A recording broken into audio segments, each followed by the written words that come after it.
Mậu Dần 1998 năm 2025, nam mạng nữ mạng sao hạn như thế nào và làm gì để thu hút tài lộc? Trước tiên thì Quảng Tòng khuyên các em nên xem kỹ lại cái video tử vi tuổi Dần năm 2025 mà Quảng Tòng đã làm. Vì Quảng Tòng đã chia sẻ rất là chi tiết, rất là cụ thể các cung của tuổi Dần trong năm 2025, mà tất cả các tuổi Dần đều sẽ bị tác động các em ha. Vì đó là cái yếu tố thiên thời, nó tác động đến tất cả các tuổi Dần.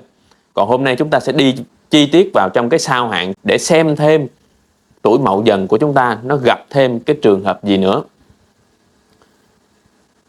Tuổi Mậu Dần 1998 mà gặp năm Ất Tỵ 2025, trước tiên là về yếu tố thiên. Can Mậu mà gặp năm Ất, Mậu Thổ mà gặp Ất Mộc, Mộc thì khắc thổ. Chính vì vậy về yếu tố thiên là chúng ta bị khắc ha, hành sự mọi việc nó gặp nhiều khó khăn, nó gặp nhiều cái cản trở. Xét về yếu tố địa, tuổi Dần mà gặp năm Tỵ, Dần Mộc, gặp Tỵ hỏa, Mộc thì sinh cho hỏa, chúng ta bị sinh xuất cái năng lượng ra. Có nghĩa là khi mà chúng ta làm việc gì chúng ta cũng phải đặt rất nhiều tâm trí, hao tổn rất nhiều tâm trí thì chúng ta mới thành công trong công việc.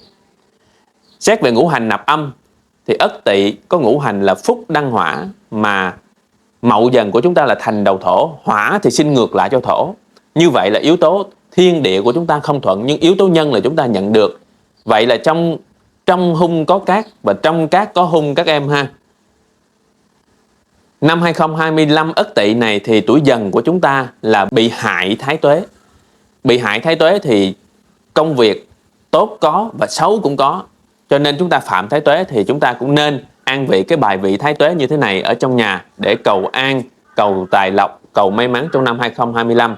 Đặc biệt năm 2025 này thì Ất Tỵ, Ất là lộc là tài mão, cho nên chúng ta có thể an vị một tượng mèo thần tài ở hướng đông hoặc phía đông trong ngôi nhà hoặc văn phòng hoặc trên bàn làm việc của mình để thu hút tài lộc các em ha. Để không mất nhiều thời gian thì sau đây Quảng Tòng sẽ đi vào trong cái sao hạn của nam mạng và nữ mạng. Nam mạng 1998 mà năm 2025 là chúng ta 28 tuổi. Nam 28 tuổi thì chúng ta được cái chữ là rồng lặng trong ao, chớ nên vọng động kế mưu, sự nghiệp tạo tác, di chuyển đều không nên, gia đạo thị phi, nhân sự vô ích, lo buồn bệnh hoạn.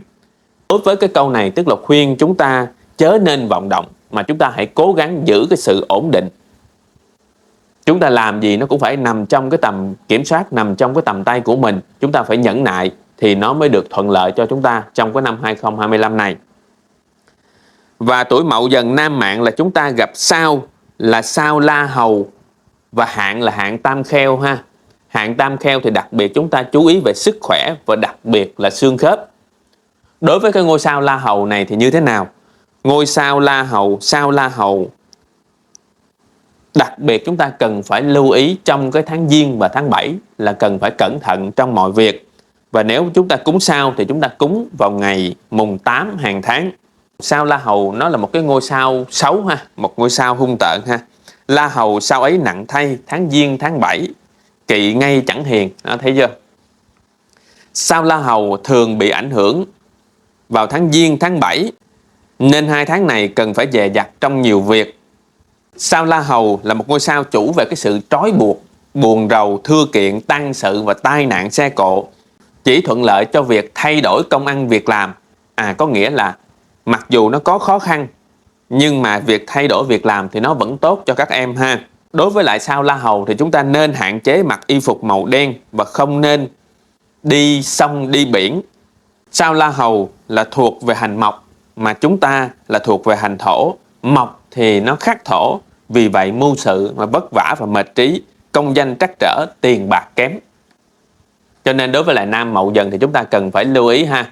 Lưu ý những cái điểm xấu mà Quảng Tòng đã chia sẻ. Nếu cúng sao thì cúng vào ngày mùng 8 và đặc biệt lưu ý là trong cái tháng Giêng và cái tháng 7. Tiếp theo, nữ 1998 năm 2025, 28 tuổi thì chúng ta được cái chữ là manh nha xuất thố thọ gió sương, hành sự thì dễ gặp phản trắc, tuyệt giao, thất bại, đề phòng bệnh nạn. Có nghĩa là mọi việc chúng ta nó cần phải nhẫn nại nhiều hơn trong cái năm 2025 này. Nữ 28 tuổi thì chúng ta gặp sao là sao kế đô và hạn là hạn thiên tinh. hạn thiên tinh thì các em cần phải lưu ý ha, cẩn thận trong cái việc thị phi và kiện tụng. Đối với lại sao kế đô thì chúng ta, nếu mà chúng ta cúng là chúng ta cúng vào trong ngày 18 âm lịch hàng tháng. Và sao kế đô đặc biệt xấu nhất là trong cái tháng 3 và tháng 9 âm lịch. 2 tháng này chúng ta cần phải lưu ý nhiều. Sao kế đô là đặc trưng cho cái sự mưu mẹo, thủ đoạn, kiện tụng, thù hằn, hãm hại, chia cắt, ly dị, là một hung tinh thường đem đến sự buồn bã, chán nản, thờ ơ. Sao kế đô bên cạnh đó nó cũng còn là một ngôi sao sinh nở về tài lộc, tức là tài lộc của chúng ta nó cũng phát triển, thăng quan tiến chức, đi xa có tài. Nữ gặp sao kế đô mà đang mang thai thì may mắn lạ thường. Đối với nữ mà gặp sao kế đô thì chúng ta phải kiêng mặc đồ trắng ha, kiêng mặc đồ trắng, kiêng là đeo kim cương, vàng bạc, đá quý trang sức. Mục đích cái kiêng của cái này là để tránh bị trộm cắp, bị giật dọc, bị hãm hại. Sao kế đô là một ngôi sao thuộc về hành kim, mà mậu dần của chúng ta là thuộc về hành thổ. Thổ thì sinh cho kim, chính vì vậy mà cái xấu nó càng tăng lên ha, nó bị vất vả và mệt mỏi nhiều. Một lần nữa Quảng Tòng muốn nhắc lại các em nên xem kỹ lại cái video tử vi tuổi Dần 2025 mà Quảng Tòng đã làm ha. Quảng Tòng chúc cho tuổi Mậu Dần 1998 năm 2025 này thật nhiều hạnh phúc, thật nhiều may mắn và thật nhiều nhẫn nại để mà chúng ta vượt qua. Xin chào và hẹn gặp lại ở những cái video tiếp theo.